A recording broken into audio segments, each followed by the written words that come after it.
નમસ્કાર, મારું નામ બિંદિયાબેન મકવાણા, નગરપાલિકા સેનિટેશન ચેરમેન, વોર્ડ નંબર 6ના સુધરાઈ સભ્ય.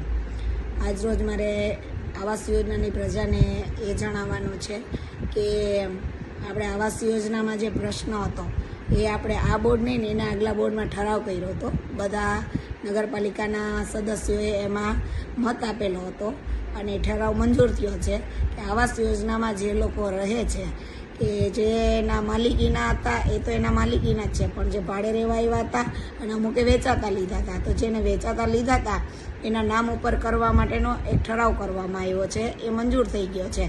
બીજો પ્રશ્ન કે જે ભૂગર્ભ ગટર છે, જે પાછળના જે બ્લોક છે એની પાછળની સાઈડમાંથી જે ભૂગર્ભ ગટર નીકળી છે એ સેફ્ટી કુંડીવાળી, એના અમુક જે ભૂંગરાઓ તૂટેલા છે અને અમુકને જે પાણીનો નિકાલ બહાર નથી એની પણ મંજૂરી અમે લઈ લીધી છે.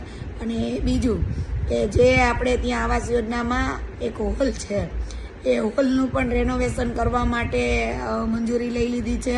અને એ ત્રણેય જે કામ છે એ ભારતીય જનતા પાર્ટીના જે ચૂંટાયેલા સદસ્યો છે એને એમાં વોટ આપેલો છે અને મંજૂર કરાવેલો છે. અને અમારા જયેશભાઈ રાદડિયા એના અધ્યક્ષતામાં જે આવાસ યોજનાનો જે પ્રશ્ન હતો એ હલ થઈ ગયો છે. તો વોર્ડ નંબર 6ના આવાસ યોજનાના જે પ્રજા છે એમના માટે આ સારા સમાચાર છે.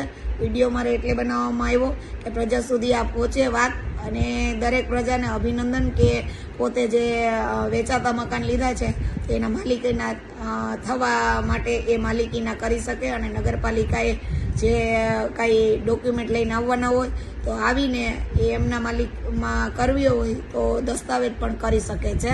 અસ્તુ ભારત માતા કી જય. જય જય ગરવી ગુજરાત.